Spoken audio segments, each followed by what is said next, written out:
Sejam muito bem-vindos a mais uma análise visual. Hoje, nós vamos explorar um conceito profundamente transformador, baseado em um material fascinante chamado O Governante em Você à Luz dos Quatro Evangelhos. A nossa ideia aqui é destrinchar esse conceito de governança espiritual. E olha, não estamos falando de política ou de poder corporativo de jeito nenhum. Estamos falando de uma jornada incrível de 12 passos que mapeia o desenvolvimento da nossa autoridade interior até chegar na ação exterior. É uma estrutura simplesmente brilhante, que muda por completo a forma como a gente entende liderança e propósito.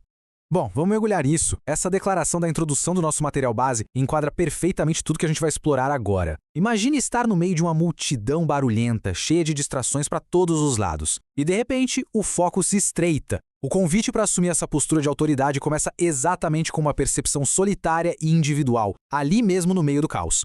O chamado corta todo o ruído e a verdadeira governança não começa em um movimento de massas, mas exige uma resposta totalmente pessoal.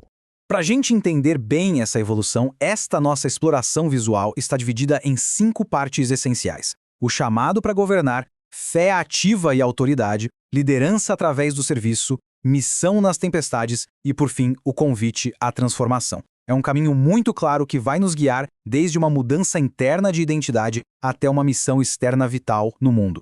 Entrando na nossa primeira fase, o chamado para governar. É aqui que o texto utiliza o Evangelho de Mateus para estabelecer a fundação de todo esse caminho. Os alicerces começam a ser construídos agora. Vamos avançar e ver como isso se constrói, porque não é um salto imediato direto lá para o topo. A fonte descreve uma mudança interna que acontece passo a passo. Primeiro, vem a obediência. A lógica mundana costuma dizer que quem governa é quem dá as ordens, não é?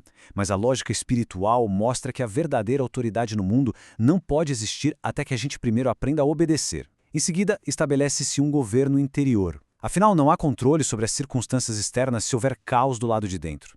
E o terceiro passo é a identidade restaurada. Deixar de ser apenas mais um na multidão para reconhecer uma identidade real de quem é chamado para refletir a própria natureza divina. Com a base interna sólida, a gente entra na segunda fase, fé ativa e autoridade, fundamentada na revelação de Marcos. É um momento de transição, saindo da identidade puramente interna e partindo de vez para a ação. O texto traz um ponto fascinante sobre as parábolas do reino. A gente costuma ver essas narrativas apenas como histórias reconfortantes ou lições de moral, certo? Mas o nosso material redefine tudo isso como verdadeiros projetos de arquitetura, blueprints super práticos. Cada história funciona como um manual sobre como o indivíduo deve governar a sua própria realidade e tomar decisões todos os dias. Agora, o que é realmente interessante neste slide é a redefinição de fé. O texto abandona completamente aquela ideia de fé como uma crença passiva, sabe? Aquela coisa que a gente apenas aceita intelectualmente e guarda na gaveta. Em vez disso, a fé é descrita aqui como uma força ativa, uma autoridade em movimento, que tem o poder real de governar e alterar realidades tangíveis. Não é só teoria, é prática pura. E como essa prática toda se parece no dia a dia? O material mostra a autoridade espiritual sendo liberada para propósitos muito específicos ao nosso redor. E preste atenção, não é uma autoridade para ganho pessoal, de jeito nenhum.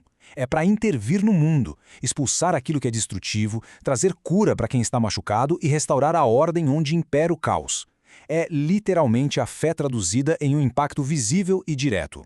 Isso nos leva perfeitamente à nossa terceira fase, liderança através do serviço, inspirada no Evangelho de Lucas. O que a gente vai ver aqui é uma reversão radical de absolutamente tudo o que tradicionalmente se entende sobre o poder. E isso ilustra brilhantemente a dicotomia central desta jornada. Dá só uma olhada. De um lado, temos o governo do mundo, que opera na base da força, dominando e controlando os outros. Do outro lado, o governo do coração, que exige amar, restaurar e liderar com muita misericórdia. E a verdade espiritual, e o texto é bem incisivo nisso, é que cada decisão tomada ao longo do caminho revela exatamente qual dessas duas forças está de fato governando o nosso coração. Para cimentar essa ideia, o autor resgata a metáfora de Jesus lavando os pés. É uma imagem fortíssima e super disruptiva. O líder máximo assumindo a postura do servo mais humilde possível. Isso vira o conceito de sucesso na liderança de ponta cabeça. O maior governante não é aquele que acumula seguidores, mas sim aquele que serve fundamentalmente com o propósito de transformar as outras pessoas. Com essa identidade de servo-líder estabelecida, a gente avança para a quarta fase, missão nas tempestades, baseada na diretriz de João. O governante recém-restaurado não vai viver em uma estufa protegida. Chegou a hora de encarar o caos do mundo real. O capítulo 10 do nosso material base destaca um imperativo absolutamente crucial: permanecei em mim. Porque, convenhamos, sem manter uma conexão constante com a fonte original, é impossível sustentar essa governança toda. A liderança espiritual mostrada aqui não é autossustentável a longo prazo de forma isolada. A conexão contínua é literalmente o combustível do verdadeiro governo.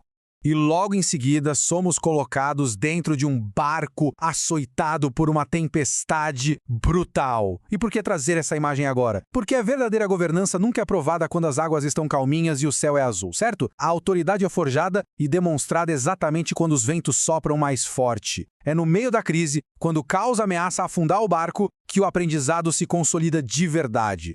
O que nos leva ao ponto de virada lá no capítulo 12. O indivíduo deixa de ser apenas um estudante acumulando conhecimento teórico. A fase de ficar só absorvendo informações acaba. A partir deste momento acontece o envio prático. É a saída da sala de aula direto para a linha de frente. O governante agora é despachado com uma missão super específica para impactar o mundo. E chegamos à nossa quinta e última sessão, o convite à transformação. Todos esses 12 passos não foram desenhados só para um exercício intelectual bacana, não. Eles convergem para um chamado à ação bem urgente nos dias de hoje. Então, o ponto crucial é esta pergunta provocativa do material base. Vamos continuar apenas ouvindo ou vamos viver como quem governa? Ela desafia diretamente a nossa tendência de consumir conteúdo de forma passiva. É muito fácil ouvir algo bonito, concordar com a teoria e seguir a vida sem mudar nada. Essa questão exige uma escolha coletiva nossa: continuar como espectadores confortáveis ou assumir a responsabilidade na prática.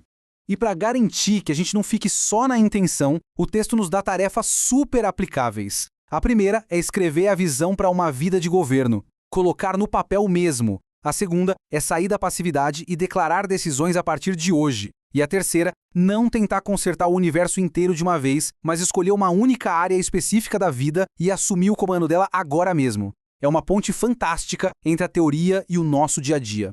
Para encerrarmos a nossa exploração visual de hoje, o texto deixa essa reflexão profunda. Onde o governo da vida ainda não foi entregue? Ao olharmos para as mais diversas áreas, nossas carreiras, nossos relacionamentos, finanças e emoções, onde ainda existe alguma resistência? Onde o controle ainda está sendo retido pelo medo ou pelo ego? Identificar isso é o primeiro e mais importante passo real para completar essa jornada extraordinária. Deixamos essa pergunta no ar. Que essa busca por clareza e questionamento continue. Até a nossa próxima análise.